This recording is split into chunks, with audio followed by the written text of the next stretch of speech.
당신이 생각하는 하나님은 어떻게 생겼나요? 하나님께서 천지를 창조하셨어요. 인간은 죄인이 되었고 우리들을 위해 아들 예수님을 보내셨죠. 예수님은 우리 죄를 위해 돌아가셨지만 부활하셨어요. 그 예수님을 잘 믿으면 돼요. 난 예수를 믿으니 거짓말해도 구원받을 거야. 성령님은 안 떠나. 죄를 지어도 하나님이 다 이끌어 주실 거야. 지금은 돈이 나중에 중요해. 열심히 믿지 뭐. 주일 하루면 난 할 일 다 한 거야. 어떤 것도 죽기 전에 그럼 이제 회개기도 어떤 한 죄도 번 회개하면 하고 용서가 다 돼? 용서될 거야. 그러니 거짓말쯤이야. 뭐야? 이건 괴물이잖아. 하나님께서 우리에게 주신 성경만이 하나님을 제대로 그릴 수 있습니다.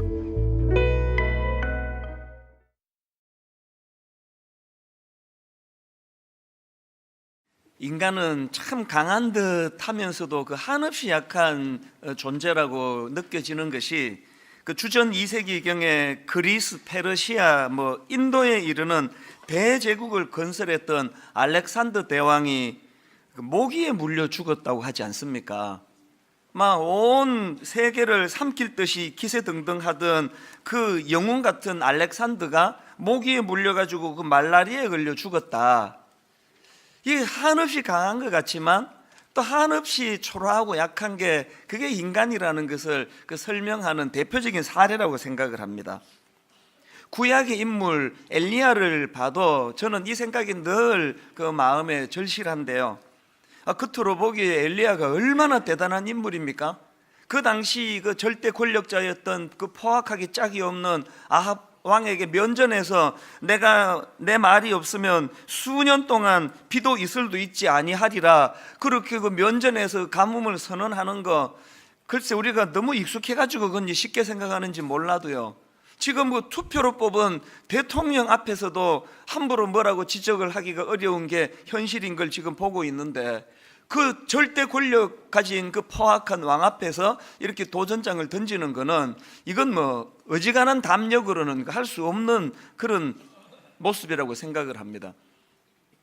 뿐만 아니라 엘리야는 갈멜산에서 바알과 아세라 선지자와의 싸움, 소위 말하는 그 850대 1의 그 싸움을 승리로 이끌었던 인물 아닙니까?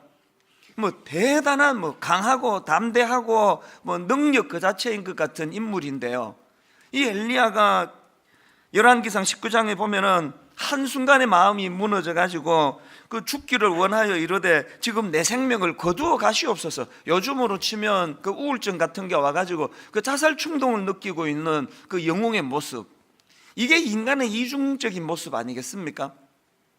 그렇게 외부의 적들을 상대해 가지고는 누구도 그 흉내도 낼 수 없는 담대함으로 맞섰던 거지만 그 내면의 그 두려움 하나도 해결하지 못하는 참 약하디 약한 모습을 보여주는 그 엘리야를 보면서 우리가 시인할 수밖에 없는 게 뭡니까? 인간은 누구나 다 약하다. 겉으로 보기에 세 보이고 강해 보이고 영웅 같은 사람일수록 그 내면은 오히려 더 약해서 이런 문제로 고뇌하는 게 인간이다.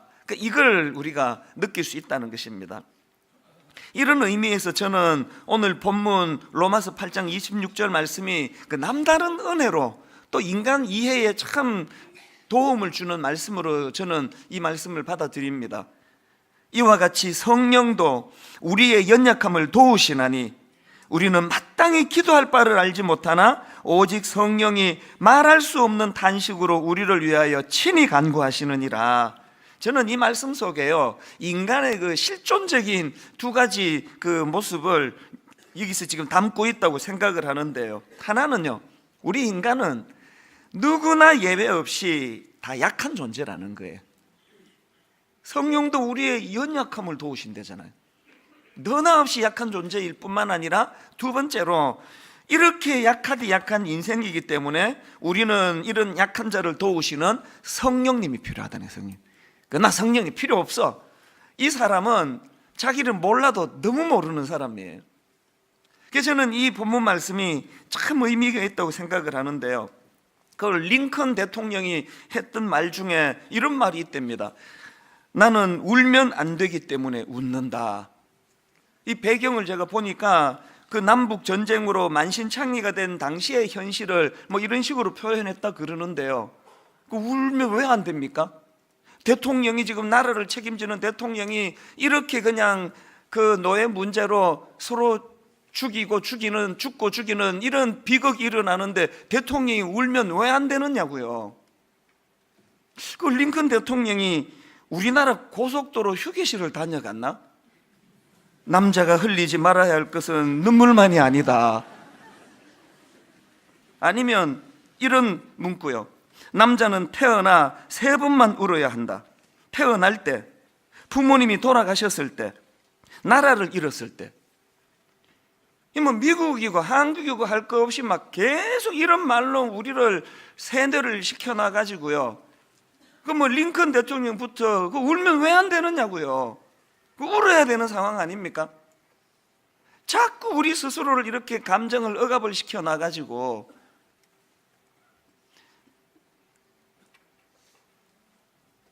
교회 와가지고는 그러지 마세요. 여러분 교회 와가지고는 뭐 아무 문제 없는 척, 뭐 센 척, 뭐 이 정도 문제 뭐나 아무 뭐 문제 없다고 그렇게 하시면 안 됩니다. 왜? 하나님께서는 우리의 연약함을 내치는 분이 아니에요. 세상 사람들처럼 이 약해 빠진 놈 그렇게 비웃으시는 분이 아니에요. 우리 약함을 이해하시는 분이에요. 그리고 또 그 약한 우리를 보듬어 주시는 성령님. 그래서 저는 이와 같이 성령도 우리의 연약함을 도우시나니 이 한 말씀이 신앙생활은 우리 마음 뼛속에 그 심어져야 될 하나님의 심정이라고 저는 생각을 합니다. 그 바울에게 육체의 가시라고 표현되는 그 치명적인 결함이 하나 있었지 않습니까? 얼마나 그게 괴로웠던지 고린도후서 12장 8절에 보니까 이것이 내게서 떠나가게 하기 위하여 내가 3번 죽게 간구하였더니 그 3번이라는 표현 속에 그 하나님의 그 거절하심을 알면서도 절박하게 하나님께 그 구하는 바울의 그 애절함이 그 담겨 있는 거 아닙니까? 그렇게 절박하게 그 육신의 가시를 자기를 괴롭히는 이 문제를 해결해 달라고 기도를 드리는데 하나님은 어떻게 응답하십니까? 9절에 보니까 나에게 이르시기를 내 은혜가 네게 족하다. 이게 좀 정말 이게 좀 짜증나는 말씀 아닙니까? 내가 힘들대는데 지금 하나님이 암만 하나님이지만 당사자인 내가 지금 힘들대는데 뭐 족하기는 뭐가 내가 안 족하다는데 왜 하나님 왜 그러시느냐고요. 여러분 신앙생활은요 하나님과 이런 갈등이 많습니다. 분명히 난 지금 안 괜찮은데 왜 하나님은 그러면 나에게 이르시기를 내 은혜가 네게 족하다 왜 이런 말씀을 하시느냐 그랬더니요 그 다음에 설명이 이렇습니다. 나에게 이르시기를 내 은혜가 내게 족하다. 왜? 이는 내 능력이 약한 데서 온전하여 짐이라 하신지라. 가만히 보니까요 그 약함의 문제를 풀어가는 바울의 해법과 하나님의 해법이 다른 거예요. 바울은 이 약함의 문제를 걷어내고 그 길을 강함으로 채워야만 자기의 고통이 해결된다는 생각을 가지고 있는데 여기에 반해서 하나님은 그게 아니고 바로 그게 네 약함이 네 가시가 강하신 하나님을 의지하는 도구로 쓰도록 네가 그렇게 연결해야 된다. 우리 신앙생활은 이 갈등이에요. 이 갈등. 뭐 맨날 기도 응답 안 된다고 뭐 기도도 하지도 않으면서 어쩌다가 뭐 한 10년에 한 번 했는데 응답 안 된다고 역시 기도는 소용이 없다고 하는 분들 보면은 바로 이 문제예요. 하나님은 진짜 응답하시는 거거든. 네 가시는 거 없애면 안 된다. 네가 안 그래도 이게 교만이 꽉 찬 놈인데 이 가시마저 없으면은 네가 어떻게 강하신 하나님을 의지하겠니? 그건 뽑으면 안 되는 가시다. 그건 이걸 발견하는 게 기도 응답이에요. 그래서 바울이 뭐라고 고백합니까? 그걸 깨달아가지고 9절 하반절에 보니까 그러므로 도리어 크게 기뻐함으로 뭘? 나의 여러 약한 것들에 대하여 자랑하니니 기도 응답 못 받은 걸 크게 기뻐하는 거예요. 내가 도리어 그러므로 도리어 크게 기뻐함으로 나의 여러 약한 것들에 대하여 자랑하리니 이는 그리스도의 능력이 내게 머물게 하려 함이라. 이제 하나님의 해법을 안 거예요. 그래서 하나님의 법칙은요, 우리 안에 있는 약한 것을 제거해 주시는 슈퍼맨으로 일하시는 분이 아니라 우리 안에 연약함을 가지고 강하신 하나님을 의지하는 쪽으로, 강하신 하나님을 바라볼 수 있도록 그렇게 도우시는 분이라는 거예요. 예배 때마다 저는 여러분이 이 바울이 깨달은 이 원리, 그러므로 도리어 크게 기뻐함으로 나의 여러 약한 것들에 대하여 자랑하리니 이는 그리스도의 능력이 내게 머물게 하려 함이라. 이 원리를 깨달은 바울은 고린도후서 4장 7절입니다. 우리가 이 보배를 질그릇에 가졌으니 이는 심히 큰 능력은 하나님께 있고 우리에게 있지 아니함을 알게 하려 함이라. 자기 약한 거, 자기가 질그릇이라는 거, 자기는 깨지기 쉬운 약한 존재라는 거를 이제는 부끄러움 없이 그렇게 드러내고 있는 거예요.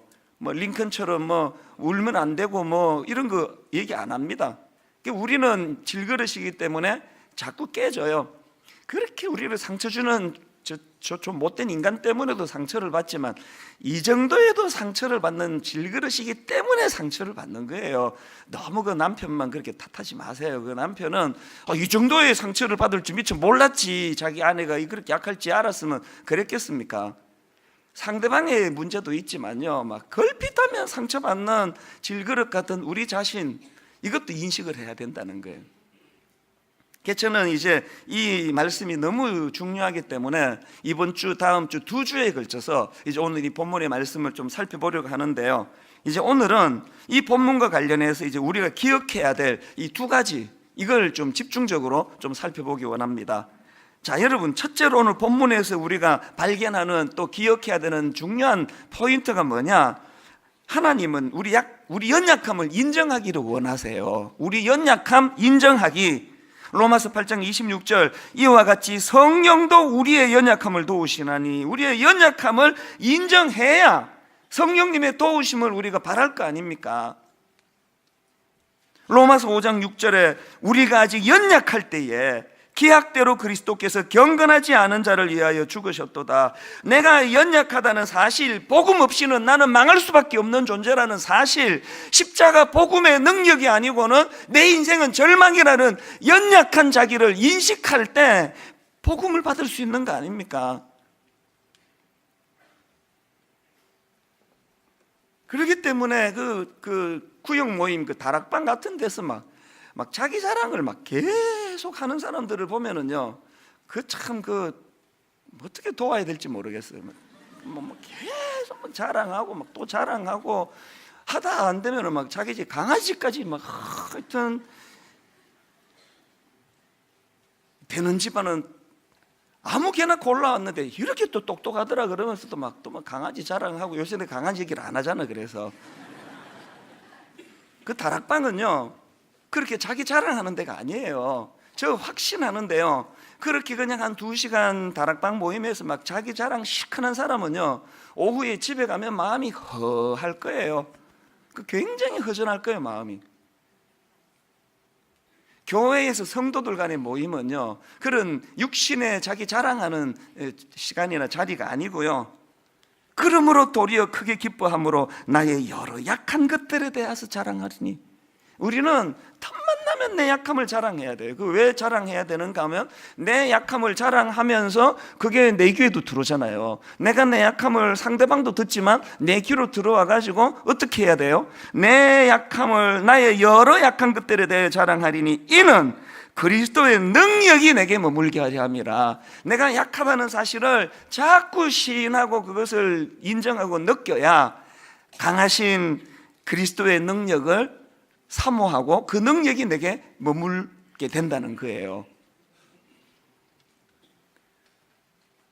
이사야 38장 1절에 보면요, 왕인 히스기야가 참 난감한 일을 만납니다. 그때의 히스기야가 병들어 죽게 되니, 저는 이 짧은 한 구절이 참 마음에 그렇게 와닿습니다. 여러분, 그 당시 절대 권력자였던 히스기야에게도 그 병이 피해가지 않는다는 거, 뭐 권력적이고 뭐고 뭐 고난이 뭐 피해가는 거 없습니다. 뭐 부자라고 뭐 암 안 걸리던가요? 뭐 누구도 예외 없이 고통은 다 찾아와요. 그래서 여러분 인생은요 이렇게 나누시면 안 돼요. 인생은 두 종류인데 고통이 있는 자, 고통이 없는 자 이렇게 나누시면 안 됩니다. 모든 인간은 고통의 굴레에서 벗어날 수가 없는데 어떻게 구분이 되느냐? 누구에게나 고통은 누구에게나 예외 없이 찾아오지만 그 고통을 어떤 태도로 받느냐의 문제예요. 히스기야는 그 절망적인 고통을 어떤 태도로 받느냐 보니까 2절을 한번 보십시오. 히스기야가 얼굴을 벽으로 향하여 여호와께 기도하여. 지금 왕 아닙니까? 왕. 그가 얼굴을 벽으로 향하지 않고 그 세상을 향해 가지고 권력자로서 할 일이 많습니다. 내 병을 고칠 약초를 구해와라. 뭐 어떻게 해라 저떻게 해라. 권력자로서 자기가 휘두를 게 힘이 많은데요, 히스기야가 얼굴을 벽으로 향한다는 건 뭘 의미합니까? 자기가 이 절망적인 죽음 앞에서 비록 권력을 가진 왕이라 할지라도 내가 할 수 있는 일이 아무것도 없습니다. 자기의 무기력함, 자기의 무능력함을 철저하게 고백하는 태도예요.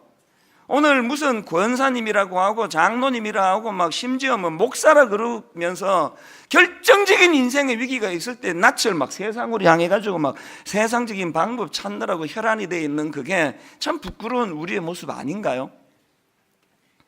그렇게 얼굴을 벽으로 향하고 하나님은 바라며 기도하는 히스기야의 기도를 들어보니까 참 간단해요. 3절을 보세요.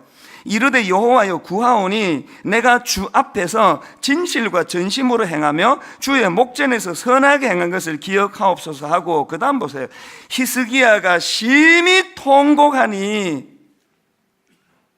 인간의 한계를 경험하면 뭐 하나님께 뭐 토 많이 달 거 없습니다. 울면 돼요. 그냥 심히 통곡하니. 그 자꾸 뭐 그냥 하나님 앞에 나왔어도 뭐 센 척하고 뭐 하나님 안 도와줘도 된다는 식으로 이래 갖고는 안 되는 거예요. 우는 거예요. 그래서 분당 우리 교회에서 뭐 막 크리넥스를 좀 비치해 달라, 뭐 여자 화장실에 뭐를 좀 뭐 화장 지우는 뭐를 해달라, 막 초창기에는 숫자가 많지 않을 때는 그런 요구들이 많았는데요, 뭐 안 해주니까 자기들이 다 갖고 오기는 갖고 오더라고요. 교회 올 때 이거 화장지 갖고 오는 거 좋은 일이에요. 감정에 들떠라는 말이 아니고요, 이 인생의 엿새 동안 참 세상에 어디 의지할 데 없어 억제됐던 내 상한 마음을 하나님 앞에 나와서 히스기야처럼 통곡하라는 뜻이에요. 그냥 우는 거예요. 애 키우는 분은 다 아실 거예요.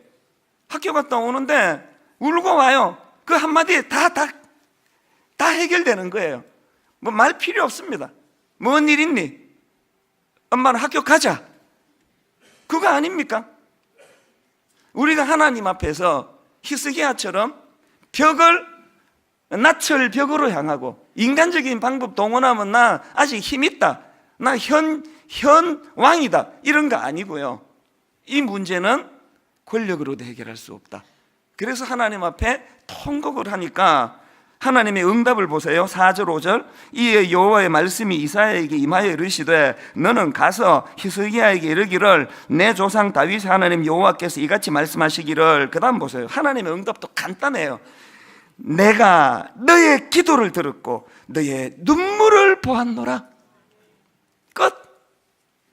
뭐 복잡한 말씀 없으세요. 저는요 매 예배 때마다 우리 성도님들이 이 간단한, 여러분의 눌리고 억압되고 상한, 특히 남자들 울면 안 돼, 울지 마. 남자는 뭐 3번밖에 울면 안 돼. 그 뭐 남자는 흘릴 게 뭐 눈물만이 아니야, 뭐 이런 식의 이야기에 억압되어 있는 여러분이 하나님 앞에 나와 우시는 거예요. 하나님 앞에 상한 마음을 토해놓는 거예요. 하나님 앞에 사실은 주님 내가 센 척하지만 한없이 유약합니다. 내가 가장으로 너무너무 힘이 듭니다. 하나님 앞에 눈물을 흘리고 그런 자들을 향하여 하나님이 주시는 간단한 메시지. 내가 너의 기도를 들었고 너의 눈물을 보았노라. 너의 눈물을 보았노라. 오늘 예배하는 중에 이 은혜를 꼭 받아 누리시기를 바랍니다. 이건 한나도 마찬가지 아닙니까? 여자로서 지금 그 라이벌 본인나라는 여자란 그 민감한 지금 상황인데 그 여자는 그냥 애를 쑥쑥 낳는데 불임, 난임, 아기가 안 생기는 거예요.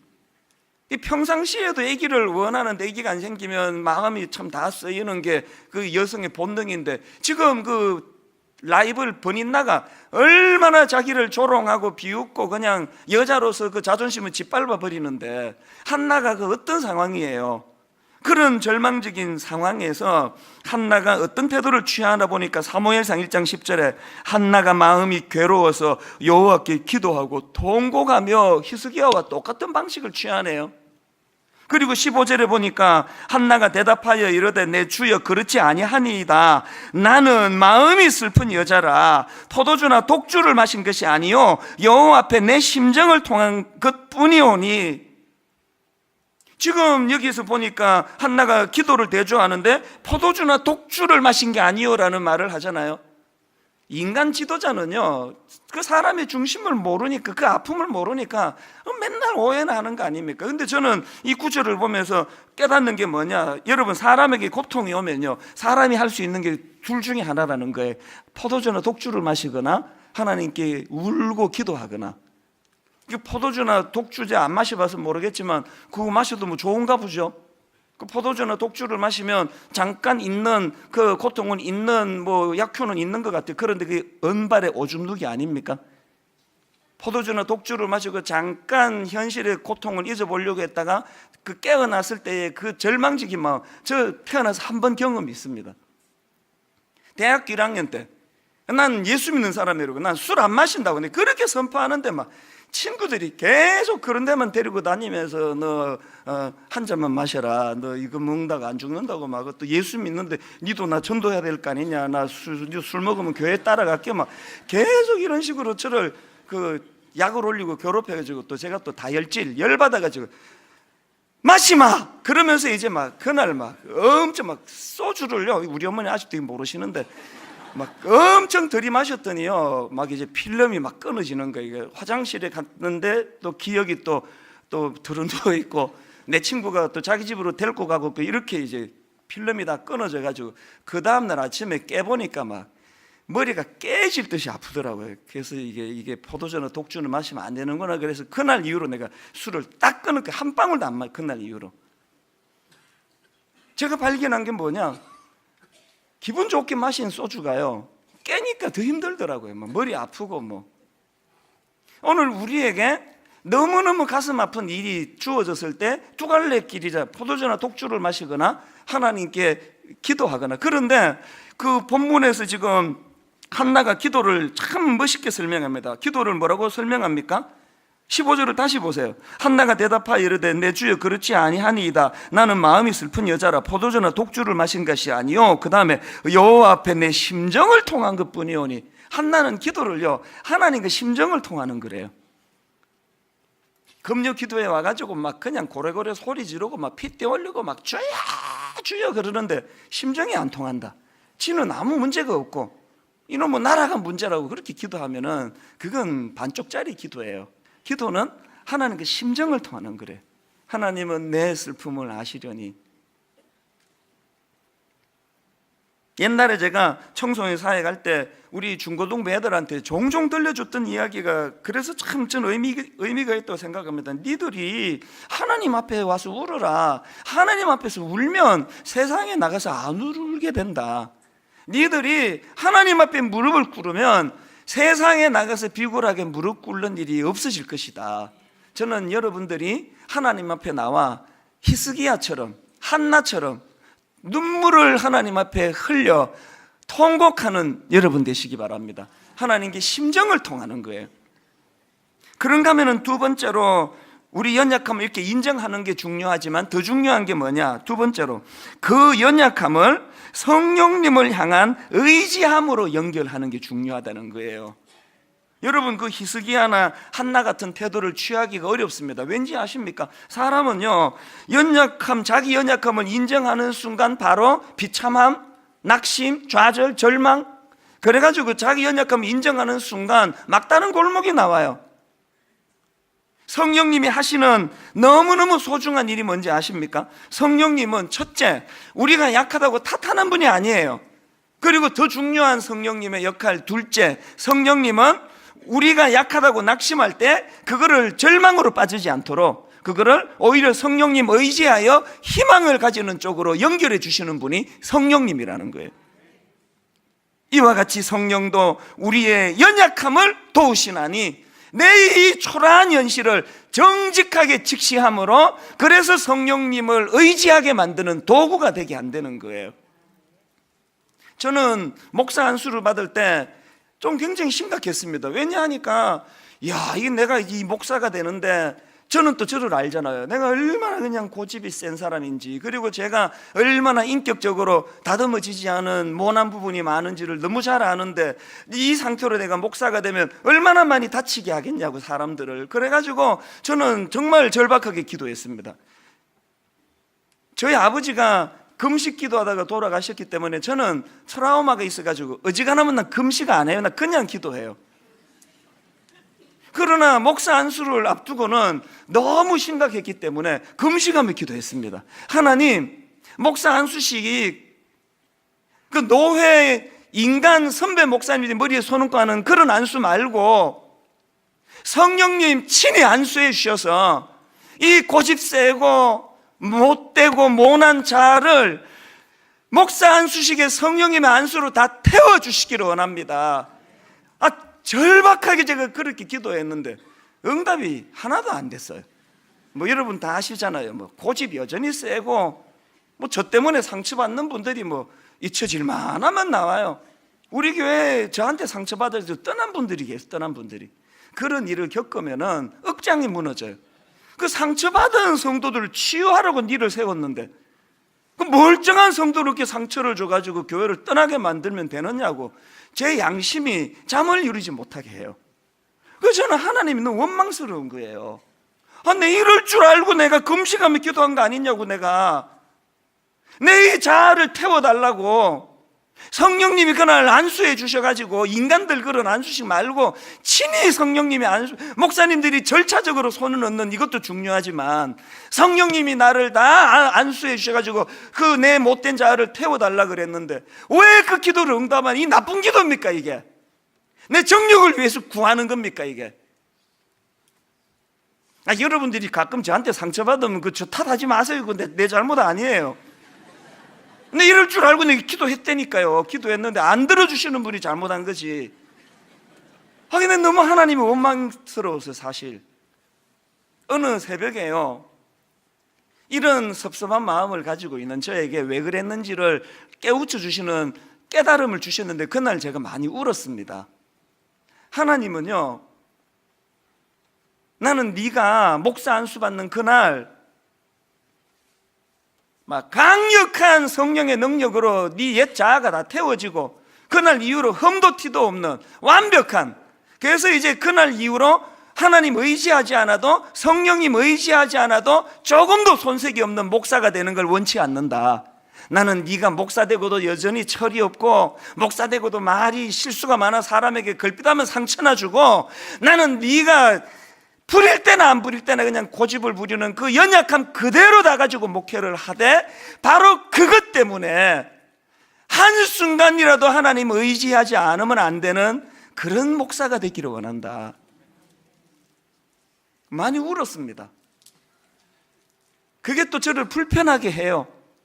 저는 새벽에 일어나가지고 뭐 한국교회를 대표하는 목사가 되게 주시옵소서 내 그런 기도를 안 해요.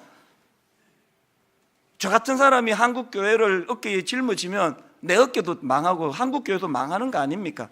그런 기도는 엄두가 안 나요. 어린애처럼 기도합니다. 새벽에 일어나면요, 하나님 오늘도 저 때문에 상처받는 성도들이 없게 해주세요. 이따가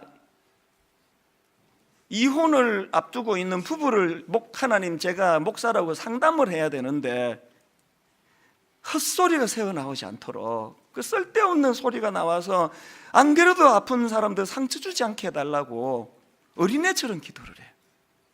그게 저는 불편하게 느껴질지 모르지만 불편하지도 않지만 발걸음을 떼는 순간순간이 내가 약함을 뼈저리게 인식하고 목사 받고도 안수 받고도 난 여전히 그냥 교회가 커지고 작아지고 관계없이 여전히 철딱서니가 없는 초라한 나 자신을 인식하면서 그것을 비참한 쪽으로 몰고 가지 않고 더 성령님을 의지해야 되겠다는 이런 믿음으로 몰고 가게 해주시기를 원합니다. 우리의 기도가 그래야 되는 거 아닙니까? 애들 커가니까 부모들이 난감한 게 그거 아닙니까? 지혜가 없어요. 우리가 도대체 이럴 때 매를 들어야 되는 건지 용서를 해줘야 되는 건지 아무것도 모르겠어. 아무것도. 애를 키우면 키울수록 이 노하우가 생겨가지고 더 잘 키우는 게 아니라 난감하게 짝이 없는 초라한 우리의 모습을 발견해요. 그래가지고 어떻게 해야 돼요? 부모 노릇 못하겠다 그러고 절망하지 말고, 첫째는 내가 이런 실수를 했고 둘째는 이런 실수를 해야 돼. 이 막내만큼은 내가 정말 성령님을 더 의지하며 키워야 되겠다. 성령님 교육 좀 했다고 교육과 공부 좀 했 이런 거 없고, 저는 이제 어린애같이 이제 무지합니다. 성령님 우리 아들 좀 키워주세요. 의지하는 쪽으로 우리의 약함이 쓰임을 받는다면 이것이야말로 하나님이 기뻐하시는 일인 줄로 믿습니다. 자, 그럼 좀 더 구체적으로 우리에게 어떤 약함이 있습니까? 이 말을 다른 말로 하면 성령님은 우리의 어떤 약한 것들을 도와주십니까? 로마서 8장을 중심으로 봐두면 바로바로 나오는 게 여러 가지가 있습니다. 첫째로 성령님은요, 우리를 정죄감으로부터 해방시켜 주시는 분이세요. 1절 2절입니다. 그러므로 이제 그리스도 예수 안에 있는 자에게는 결코 정죄함이 없나니 이는 그리스도 예수 안에 있는 생명의 성령의 법이 죄와 사망의 법에서 너를 해방하였느니라. 여러분, 여기 나오는 생명의 성령의 법은요, 생명의 성령의 능력으로 읽어도 되는 말씀이에요. 걸핏하면은 정죄감에 빠지고, 걸핏하면은 죄책감에 빠지고, 걸핏하면은 자기를 초라한 쪽으로 몰고 가는 연약한 우리를 성령님은 우리 안에 있는 결코 정죄함이 없나니의 인생으로 만들어 주신다는 거예요. 그 은혜로 제가 오늘 여기 선 거예요. 여기 제가 설 수 있는 힘. 그런가 하면은 성령님은 두 번째로 우리가 잘못된 생각에 빠지지 않도록 도우시는 분이세요. 5절, 육신을 따르는 자는 육신의 일을, 영을 따르는 자는 영의 일을 생각하나니. 죄성을 가진 우리는 틈만 나면은 그 망할 수밖에 없는 생각에 빠지기 쉬운데, 이런 우리를 성령님은 영을 따르는 자는 영의 일을 생각하나니, 하나님이 기뻐하시는 생각을 할 수 있도록 도우신다는 거예요. 그런가 하면 세 번째로 성령님은 악한 행위를 극복하게 해주십니다. 13절, 너희가 육신대로 살면 반드시 죽을 것이로되 영으로서 몸의 행실을 죽이면 살리니. 여러분, 내 못된 행실을 고치는 건 내 의지력이 아니에요. 내 못된 행실을 끊을 수 있는 힘, 성령님에게서 나오는 줄로 믿습니다. 결정적으로 네 번째, 성령님은 16절, 성령이 친히 우리의 영과 더불어 우리가 하나님의 자녀인 것을 증언하시나니. 그래서 15절에 보니까 너희는 다시 무서워하는 종의 영을 받지 아니하고 양자의 영을 받았으므로 우리가 아빠 아버지라고 부르짖느니라. 그리스도인은요, 깨끗한 행위를 자랑하는 사람이 아니에요. 감히 자격 없는 나를 아빠 아버지라고 부를 수 있도록 하시는 그 성령님을 감사하고 감격하면서 그 하나님을 내 아버지라고 부를 수 있는 거예요. 그래서 존 스토트 목사님은 이런 말을 했습니다. 그리스도인의 삶은 본질적으로 성령 안에서 사는 삶이다. 다시 말하면 성령에 의해 생기를 띠고 유지되며 인도되고 풍요롭게 되는 삶인 것이다. 성령이 없이는 참된 그리스도인의 제자도는 생각할 수도 없고 사실상 불가능하다. 성령님은 우리 인생의 가이드가 되시는 줄 믿으시기를 바랍니다. 바로 어제예요. 어제 제가 우연히 그 기독교 신문을 제가 봤는데요, 참 성령님의 일하시면 이렇게 늘 오묘막측해요. 이게 하필 또 왜 어제 제가 그걸 보게 됐느냐. 아틀란타에 있는 어느 교회를 이제 소개하는 신문 기사였는데, 보니까 그 교회를 제가 안식월 때 지난 1월 달에 다녀간 교회예요. SOS가 온 거예요. 그 아틀란타에 그 이번 안식월 때 제가 간 그 교회는요, 아틀란타 지역의 사람들은 다 아는 교회예요. 그 지역을 리딩하는 그런 막 부흥하는 교회예요. 저도 오래전부터 그 교회의 부흥 소식을 들었었는데요. 가슴 아픈 일이 벌어졌습니다. 그렇게 역동적으로 성령님의 은혜를 구하고 그렇게 달려가시던 목사님인데, 담임 목사님이요, 단기 선교 가셨다가 심장마비로 돌아가신 거예요. 심장마비는 예고가 없는 거 아닙니까? 교회적으로 성도님들이 아무 준비가 안 된 거 아닙니까? 너무너무 멀쩡하시던 목사님이 갑자기 돌아가셨다는 거예요. 그래가지고 지금 후임은 아직 안 정해져 있고 교회적으로 너무 마음이 아픈 상태라서 목사님 오셔가지고 좀 그렇게 말씀을 좀 전해주시라고, 그래서 제가 이제 안식 올 때 간 거예요. 공교롭게도 또 이제 저를 이제 대접한다고 그 담임 목사님실이 이제 돌아가셔서 비어 있으니까 거기를 또 쓰라는 거예요. 그래서 제가 거기를 대기실로 앉아 있으니까 그 돌아가신 그 담임 목사님의 채취가 느껴지는 것 같아요. 책도 그대로 있고 그분이 뭘 관심을 가지신 리더십에 대한 책도 많고 참 많은 생각을 하고 대기했다가 첫날 저녁이에요. 첫날 저녁에 제가 이제 집회를 인도하려고 이제 앞에 여기 앉아 있는데 찬양을 하지 않습니까? 찬양 인도하는 목사님이 아주 힘있게 찬양을 하는데요, 그 부르는 찬양 하나에 내 마음이 이렇게 탁 무너져 버렸어요. 우리도 잘 부르는 찬양 아닙니까? 주여 우린 연약합니다. 지난주에도 우리가 불렀잖아요. 그 뭐 담임 목사 이렇게 멀쩡히 그냥 건강하고 뭐 아무 일 없고 이런 우리가 부르면 좀 문학이에요. 주여 우리 연약합니다. 우린 오늘을 힘겨워합니다. 주 뜻 이루며 살기엔 부족합니다. 우린 연약합니다. 이거는요 너무너무 아름다운 가사 아닙니까? 그런데 제가 그 교회 상황을 알고 그 담임 목사님 서재에 제가 머물다가 나와서 앉아서 찬양을 부르는데 억장이 무너지는 거예요. 주여 우리 연약합니다. 그 다음 가사, 우린 오늘을 힘겨워합니다. 막 그 교회의 상황이 막 뚝뚝 묻어나는 거예요. 3일 내내 부흥이 하는데 막 새벽에도 우시고 뭐 저녁에도 우시고 뭐 많이 우시더라고요. 목자 잃은 양의 심정이 그런 것 같아요. 그렇게 하고 제가 한국으로 돌아왔는데 어제 그 기사를 본 거예요. 그 교회 기사를. 그 교회가 이번이 40주년이래요. 그 눈에 확 들어오는 한 대목이 있는데 한번 들어보세요. 교회는 작년 믿음의 거목이던 담임 목사가 소천하면서 위기를 맞기도 했지만 사랑과 헌신으로 각자의 자리에서 제 몫을 해나가며 그 다음 따옴표 해가지고 위기는 하나님보다 크지 않았다는 은혜의 시간으로 이겨내고 있다. 어제 이 한마디가 이렇게 전율을 주는 거예요. 따옴표 해온 이 말, 위기는 하나님보다 크지 않았다. 제가 전율을 느낀 거는요, 오늘 내가 성령님의 인하심 내서 설교 준비를 하고 있는데 하나님이 제게 주시는 지침이 뭐예요? 성령님을 논리나 이론으로 푸는 것도 중요하지만 실제, 오늘 이 시간에 실제 역사하는 사건이라는 게 능력이라는 거예요. 오늘 여러분 가정에 어떤 위기를 만납니까? 그렇게 믿었던 가장이 실직을 당하거나 건강을 잃거나 혹은 여러분이 그렇게 믿었던 아들이 사춘기를 심하게 하고 꿈꾸지 못했던 아픔이 찾아오면은 이 고백을 할 때예요. 위기는 하나님보다 크지 않음을 오늘 내가 보여드리겠습니다. 위기는 하나님보다 크지 않습니다. 나머지 다음 주일 계속 하기로 하고요. 어제 저는 그 기사를 보면서 이민 생활을 정리하고 한국으로 돌아왔을 때 90년이요. 서울 생활은 처음이에요. 저희 아버지는 부산에 고려신학교를 나오셨기 때문에 저는 그 길을 가야 되는데 어떻게 하다가 보니까 총신을 갔습니다. 남의 교단에 와가지고요. 서울 생활 처음이죠. 교단 다르죠.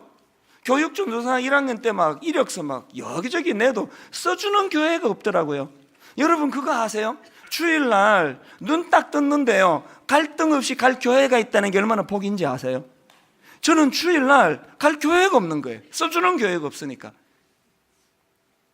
너무너무 마음이 외롭고 힘들던 어느 날 내 친구, 유일하게 서울의 신혼부부, 그 송파의 반지하에 살던 제 친구가 자기 집에 와 있으라고, 금토 주일 그 3일을 와 있으라 그래가지고 갔는데요, 죽을 것 같더라고요. 너무 외로워가지고. 반지하에서 뭐 노크하는 사람 하나 없고 전화 울리는 벨 하나 없고 전화는 있는데 전화할 곳이 하나 없고 너무너무 외로워가지고요, 토요 오후에요, 보니까 내 친구가 그 클래식 기타를 갖고 있더라고요. 기타를 들었습니다. 찬양집이 있더라고요. 워낙 할 일이 없어가지고요, 1장서부터 불렀어요. 1장서부터 1장, 그 다음에 2장, 3장. 시간이 너무 많이 남으니까 이게 내일 저녁까지 지금 불러야 되기 때문에 5장, 뭐 한 100몇십 장 넘어갔을 것 같아. 이제 몇 장이 기억이 또 못하는데요, 이 찬양에서 진도가 더 안 나갔습니다. 딱 여기서 머물렀습니다. 당신이 지쳐서 기도할 수 없고 눈물이 빗물처럼 흘러내릴 때, 후렴 가사를 이렇게 불렀어요. 당연히 누군가 널 위하여 누군가 기도하네. 이 찬양 가사가 너무 그때 내 상황과 너무 맞아가지고 이거를요 한 100수십 번 불렀을 거예요. 모르겠습니다. 계산 안 해봐가지고. 또 부르고 또 부르고 또 부르고 또 부르는데 언제 가사가 바뀐지도 몰라요. 이렇게 후렴을 고쳐 부르고 있더라고요. 성령님 날 위하여 성령님 기도하네. 언제? 내가 홀로 외로워서 마음이 무너질 때 성령님 날 위해 기도하네. 왜 다른 내용을 다음 주 하기로 한지 아십니까? 오늘 이론으로 무장하는 성령님에 관한 메시지가 아니라 바로 이 시간에 제가 90년도에 송파 반지하에서 실체로 찾아오신 그 성령님, 가슴이 터질 것 같은 위로를 받고 감격을 받고 그 자리에서 안개가 사라지는 것처럼 외로움이 사라져 감격이 눈물로 용솟음 쳤던 그 사건, 이게 오늘 여러분에게도 필요한 거예요. 이 찬양 한번 같이 불러보시겠습니까? 당신이 지쳐서 기도할 수 없고 당신이 지쳐서 기도할 수 없고 눈물이 빗물처럼 흘러내릴 때 빗물처럼 흘러내릴 주님은 우리 연약함을 아시고 주님은 우리 연약함을 아시고 사랑으로 인도하시네. 여러분, 우리 주님이 인도해 주시는 걸음걸음, 누군가 널 위하여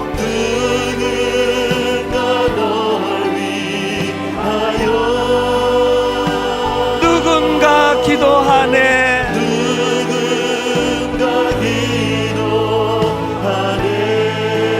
내가 홀로 외로워서 마음이 무너질 때 누군가 널 위해 기도하네. 2절은 가사가 이렇게 시작합니다. 당신이 외로이 홀로 남았을 때, 이렇게 사람이 많은데 텅 빈 들판에 서 있는 것 같은 그 아픔이요, 당신은 누구에게 위로를 얻나? 여러분이 사실을 기억하셔야 합니다. 주님은 우리 상한 마음을 아시고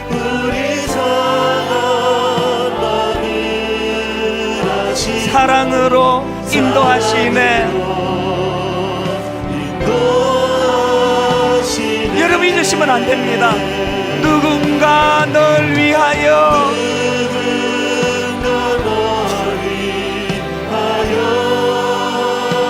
누군가 기도하네.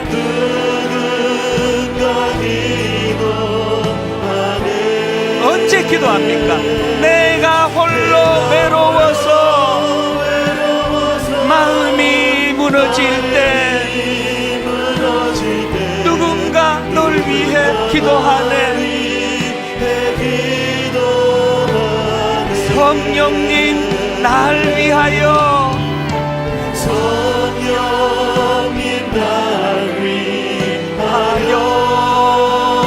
성령님 기도하네. 성령님 기도하네. 언제 기도해 주십니까? 내가 홀로 외로워서 마음이 무너질 때 성령님 날 위해 기도하네. 우리 다 자리에서 일어나셔서 성령님 날 위하여, 성령님 날 위하여. 성령님 기도하네. 성령님 기도하네. 언제? 내가 홀로 외로워서 마음이 무너질 때 성령님 날 위해 기도하네. 이 시간 하나님 앞에 상한 마음을 가지고 기도하시고 우리 한 번 더 성령님 날 위하여. 살아계신 하나님 아버지, 우리의 상함을 주님 앞으로 가져가기를 원합니다. 성령님 기도하네. 내가 홀로 외로워서 마음이 무너질 때 성령님 날 위해 기도하네.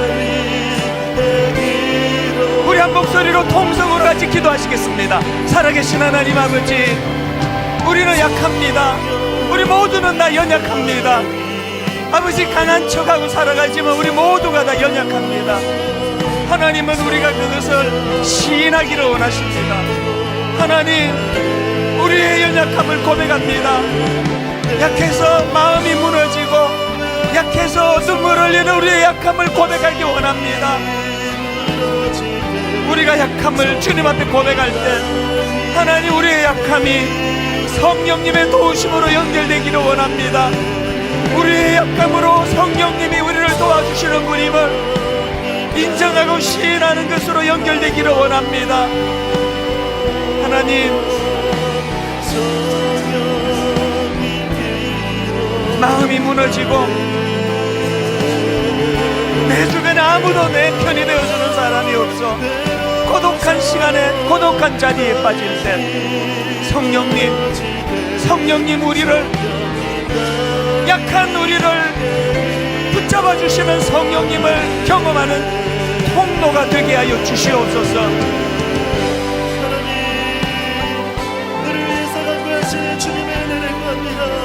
우리는 약하지만 전능하신 하나님, 우리를 포기하지 않으시는 약하신 사랑과 은혜가 우리를 붙잡고 있음을 감사드립니다. 말할 수 없는 탄식으로 우리를 위해서 간구하시는 주님, 그 시간 우리의 마음을 열어 우리를 향해서 간구하시는 주의 영성을 듣게 하여 주시옵소서. 오 주님, 그렇게 인도하신 주님의 은혜 감사합니다. 오늘 우리를 새롭게 하시는 주님 감사합니다. 이와 같이 성령도 우리의 연약함을 도우시나니 우리는 마땅히 기도할 바를 알지 못하나 오직 성령이 말할 수 없는 탄식으로 우리를 위하여 친히 간구하시느니라. 오늘 하나님, 이 말씀이 우리 심령에 실제 역사하는 사건이 되게 하시고 이번 한 주간 외롭고 낙심이 되고 오해받는 그 삶의 현장에서, 그래서 처절하게 나의 약함이 드러나는 그 현장에서, 그래서 강하신 성령님을 의지해야 되겠다는 믿음이 작동이 되도록 인도하여 주시옵소서. 이번 한 주간 약한 우리를 도우시는 성령님을 삶의 현장에서 체험하는 귀하고 복된 한 주간이 되게 하여 주시옵소서.